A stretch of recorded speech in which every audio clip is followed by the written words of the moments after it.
నిఖిత చేతిలో ఉన్న ఉత్తరాన్ని తీసుకున్న భాస్కర్రావు చాలా బాధగా ఉత్తరాన్ని చదువుతాడు.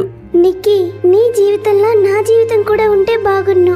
నువ్వు నాకు ప్రతి విషయంలో సహాయం చేసుకుంటూ వచ్చావు. అంతేకాదు చాలా ధైర్యాన్ని కూడా ఇచ్చావు. కానీ నువ్వు నాకు ఎంత ధైర్యాన్ని ఇచ్చినా ఈ లోకంలో నాకు బ్రతికే ధైర్యం నీదే లిఖిత.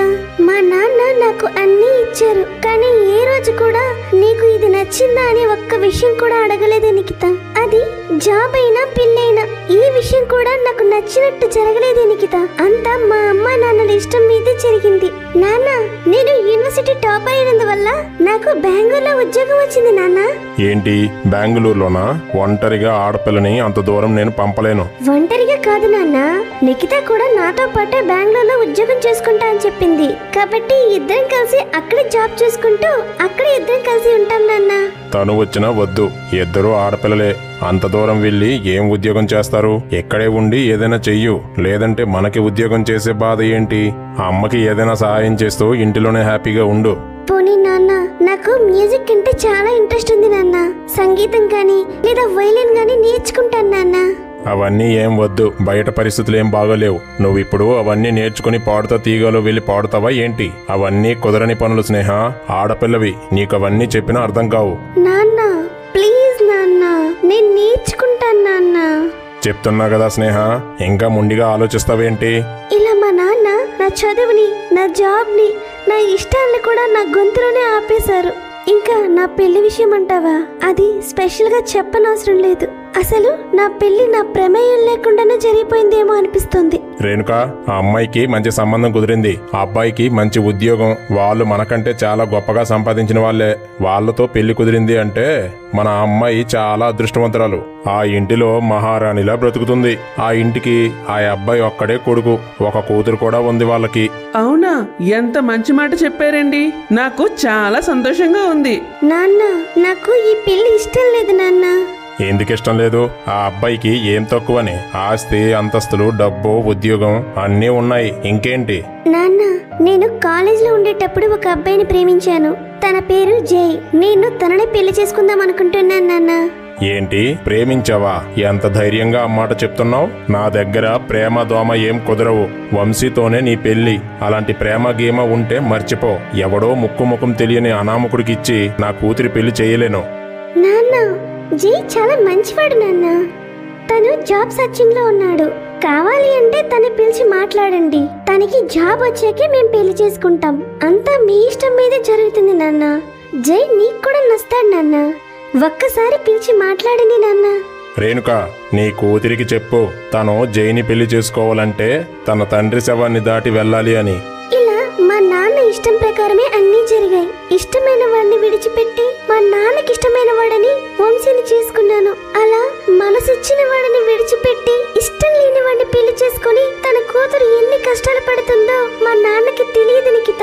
పోనీ నీ దగ్గర చెప్పుకున్నట్లుగానే తల్లి కదా అని నా కష్టాల్ని మా అమ్మ దగ్గర చెప్పుకుందామని వెళ్తే అమ్మ మగాడన్నాక అలానే ఉంటాడు, మనమే సర్దుకుపోవాలి అని చెప్పిందే కానీ ఏ రోజు నా బాధను నువ్వు అర్థం చేసుకున్నట్లు మా అమ్మ కూడా అర్థం చేసుకోలేదు నిక్కి. ఇంకా నేను ఎదురు చూసి విసిగిపోయాను నిక్కి.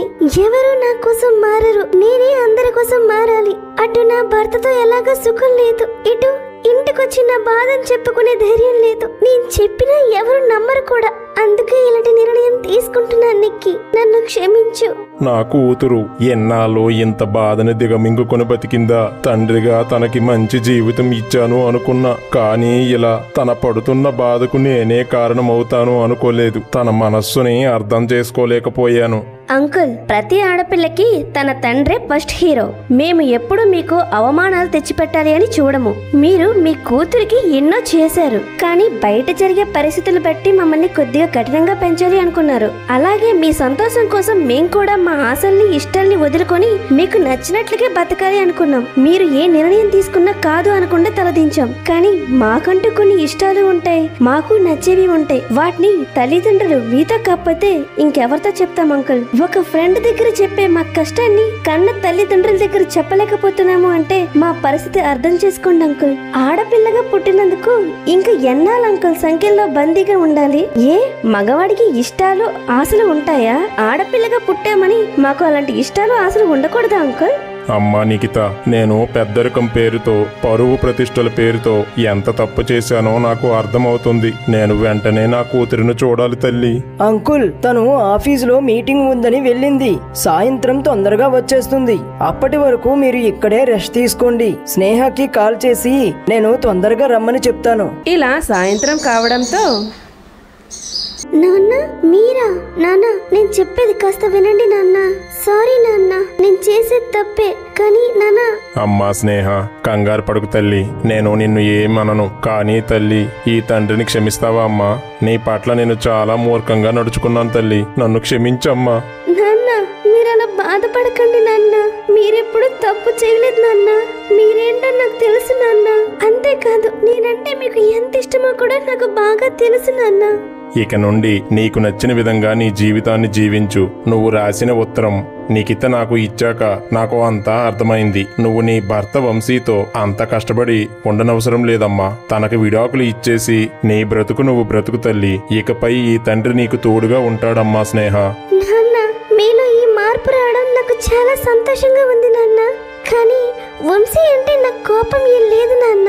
తనంటే నాకు ఇష్టమే, కానీ తన ప్రవర్తనే బాగోలేదు. తనకి డబ్బులో పుట్టి పెరగడం వల్ల డబ్బు గర్వం వచ్చేసింది. భార్య అంటే చాలా చులకన. అతని చిన్న చూపు, చులకన భావమే నన్ను ఇలా చావు వరకు తీసుకువెళ్లేలా చేసింది. తన విషయంలో భార్య అంటే బానిస, అంతే. అయితే ప్రాబ్లం వంశీ కాదనమాట. తన ప్రవర్తన కేర్లెస్. దాన్నే మార్చేద్దాం. ఆ మాత్రం దానికి విడాకుల దాకా ఎందుకు? అది ఎలా నిఖిత? తను ఎవరు చెప్పినా వినడే. తన ముండి తనదే. తను పట్టిన కుందేలికి మూడెక్కాలనే రకం.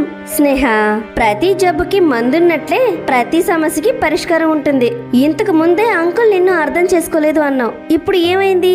అంకుల్ నీ బాధను అర్థం చేసుకొని నువ్వు వేసే ప్రతి అడుగును తను ఉంటాను అని చెప్పారు. అలానే వంశీని కూడా మార్చేవచ్చు. నేను చెప్పినట్లు చేయండి చాలు అని ఏం చేయాలన్న విషయాన్ని చెప్తుంది నిఖిత.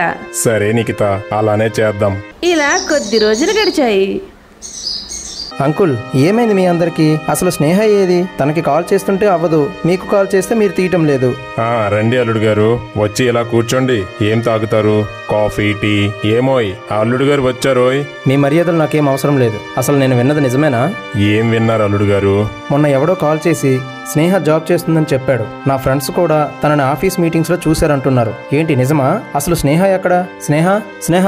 కంగారు పడకండి అల్లుడు గారు, ఆ అమ్మాయి ఇంటిలో లేదు. తను మీరు అన్నట్లుగానే జాబుకు వెళ్ళింది. అయినా ఇప్పుడు తను మా దగ్గర ఉండడం లేదు. తన స్నేహితురాలు నిఖిత దగ్గర ఉంటుంది. ఇప్పుడు స్నేహ తనకు నచ్చిన జీవితం జీవిస్తుంది అల్లుడు గారు. ఏంటి మతి ఉండే మాట్లాడుతున్నారా? స్నేహ జాబ్ చేయడం ఏంటి? అయినా ఎవరిని అడిగి తన జాబ్ లో జాయిన్ అయింది? భర్తని అడగాలనే అవసరం లేదా? నేను ఒకడున్నానని మర్చిపోయిందా ఏంటి? అయినా తను ఉంటే మీ ఇంట్లో ఉండాలి, లేదా మా ఇంట్లో ఉండాలి. కానీ ఎవరో అనామకులు ఇంట్లో ఉండడం ఏంటి? ఏదో భర్తతో గొడవపడి ఇంటికి వచ్చిన ఆడపిల్లని నచ్చజెప్పి ఇంటికి పంపాలే గాని ఇలా ఉద్యోగమని ఎవరి ఇంట్లో పెడితే వాళ్ళ ఇంట్లో ఎలా ఉంచేస్తారు? మీరు అసలు స్నేహ తండ్రేనా?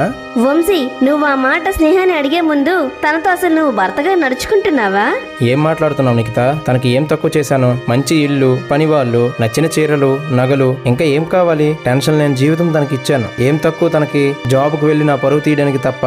ఏంటి వంశీ, ఇల్లు, పనివాళ్ళు, బంగారం ఇవిస్తే చాలా ఆడపిల్లకి? తనకంటూ ఇష్టాలు ఉండవా?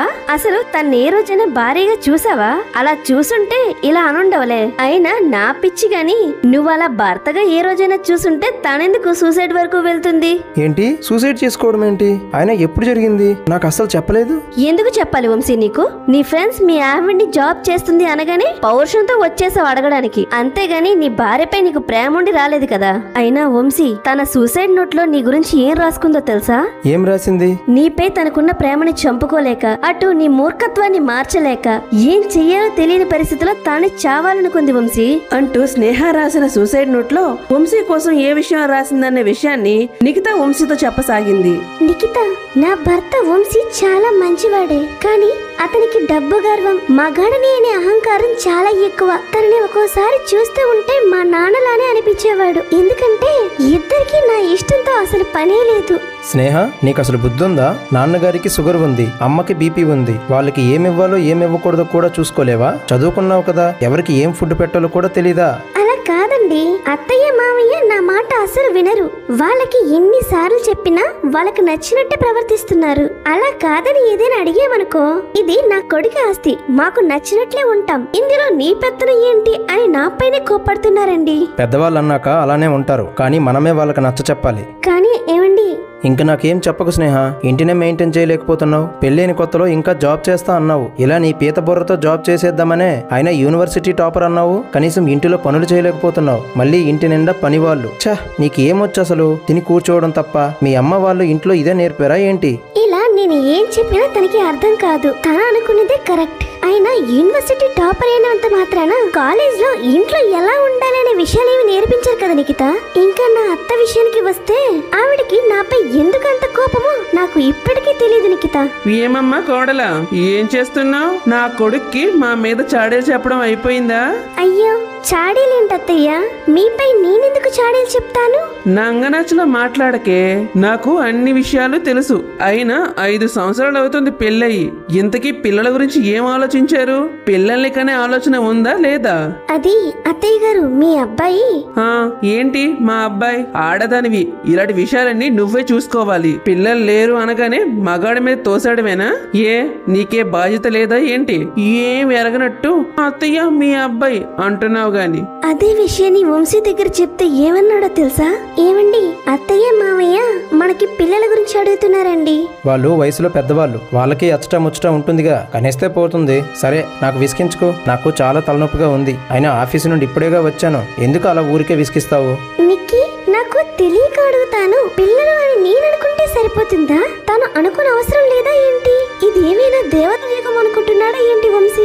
నేను వెళ్ళి ఒక్కదాన్నే తపస్సు చేయగానే బిడ్డల ప్రత్యక్షం అవడానికి ఇలా నేను చెప్పుకుంటూ పోతే ఎన్నో సంఘటనలు జరిగాయి నిఖిత. అసలు మా ఆయన నన్ను తన భార్యగానే చూడడు. ఏదో ఇంట్లో భార్య అనే బొమ్మ ఉంది, అది కీవగానే నడుస్తుంది అన్నట్లుగా ప్రవర్తిస్తాడు. పెళ్లి అయినప్పటి నుండి ఇప్పటి వరకు సరదాగా నేను తను బయటకు వెళ్లి వచ్చిన దాఖలాలే లేవు తెలుసా? మా అత్త మామలైతే నన్ను అసలు మనిషిగానే గుర్తించడం మానేశారు. ఇంకా నేనైనా ఎన్నిసార్లు భరిస్తాను? ఇంకా ఎంతకని భరిస్తాను? ఇంకా నా వల్ల కాదు నిఖిత. అందుకే ఇలాంటి నిర్ణయం తీసుకుంటున్నాను. చూసావు కదా వంశీ, నువ్వు ఏర్పరిచిన అందాల మేడ తనకి ఒక బంగారు పంజరంలాగే అనిపించింది. అందుకే తనకి అందులో ఊపిరాడక ఎగిరిపోవాలి అనుకుంది. పెద్దవాళ్ళు అంటే వారికి చాదస్తం ఉంది అనుకోవాలి. చదువుకున్న వాడివి నువ్విలా మూర్ఖుల్లా ప్రవర్తిస్తే ఎలా చెప్పు? నిఖిత, మావయ్య గారు, నేను చేసిన తప్పేంటో నాకు అర్థమైంది. నేను ఇక నుండి స్నేహాన్ని చాలా మంచిగా చూసుకుంటాను మావయ్య. నేను వెంటనే స్నేహాన్ని చూడాలి. ఎన్నాళ్ళు నా మాటలు తనను అంత బాధ పెట్టే అనుకోలేదు. తను ఎక్కడా? తన భర్త మారి తన దగ్గరికి మళ్ళీ వస్తాడనుకుంటూ ఊరు చివరనే నీకోసం ఎదురు చూస్తుంది వంశీ. వెళ్ళు. స్నేహ, నన్ను క్షమించు స్నేహ. మగాడిని అన్న అహంకారం, డబ్బు గర్వంతో నేను బాధ పెట్టాను. అయినా నన్ను వదిలి వెళ్ళిపోవాలని ఎలా అనిపించింది స్నేహ? వంశీ, నువ్వంటే నాకు ఎప్పుడు ఇష్టమే. ఎప్పుడు నువ్వు మారాలి అనుకున్నానే కానీ ఇంకేం ఆశపడలేదు.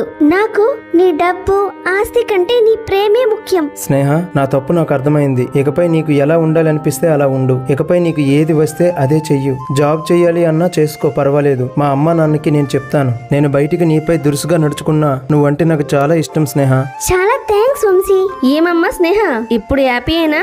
నీలాంటి ఫ్రెండ్ ఉంటే ఎప్పుడు హ్యాపీగానే ఉంటామే. చాలా థ్యాంక్స్ నిక్కీ. ఇలాంటి మరిన్ని వీడియోల కోసం మా ఛానల్ ని లైక్ చేసి సబ్స్క్రైబ్ చేసుకోండి. పక్కనే ఉన్న గంట సింబల్ని ఆన్లో పెట్టుకోండి. అప్పుడే మేము చేసిన వీడియోస్ అన్ని మీకు నోటిఫికేషన్ ద్వారా వస్తాయి.